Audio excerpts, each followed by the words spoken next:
singing sweet songs of mayhem and female kick-assery. However, our message isn't always received that way. Men profit the box office off of our scantily clad outfits. Maybe us women never make it to the 3D big screen because you never bothered to write us as anything other than one-dimensional. Our love stories distract us from killing our enemies, but they also distract the men in the audience from focusing on the empowering plot line. I am more than just your 7th grade boner. I am Harley. Ivy. Catwoman. We are super villains. Isn't super sexy. Subdued. Submissive. Subplot. Tell me, am I mysterious or did you just not bother to write me a backstory? Just kidding, you did. But our backstories seem to share certain similarities. Harley Quinn. Abused by her boyfriend who stripped her of her self-worth and her PhD, manipulated her into a life of crime over promises of a happily ever after. Poison Ivy. Abused by her co-worker pushing poison into her veins, injecting her with venomous remarks until he made her so sick she turned green. Catwoman.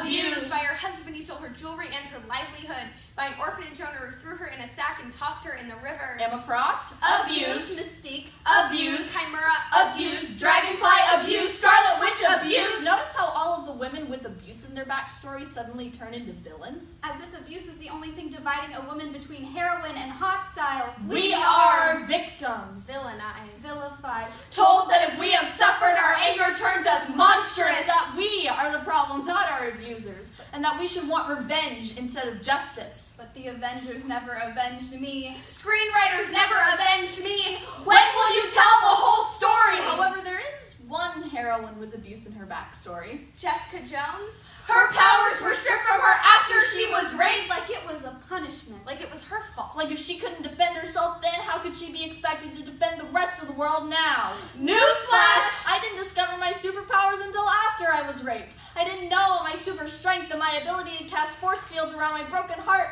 until I had watched myself crawl through hellfire. Don't tell me my resilience is anything other than super! I am not a victim, I am a survivor. I am not vicious, I am strong. I am not villainous, I am super! I am statistics hidden in character Wikipedias no one ever bothers to read. When will you catch a flight out of Gotham City and realize that 1 out of 3 women are abused? Are they all villains too? If they were, the world would be screwed. 1/6 of the population wreaking hormonal havoc on society. Tampons flying, lipstick war paint smeared on vengeful faces.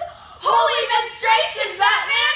It's a revolution! Maybe the reason that the abused women in comics are portrayed as villains instead of heroines is we are afraid of what will happen when the victims, survivors fight back for justice. Their justice. And maybe then would we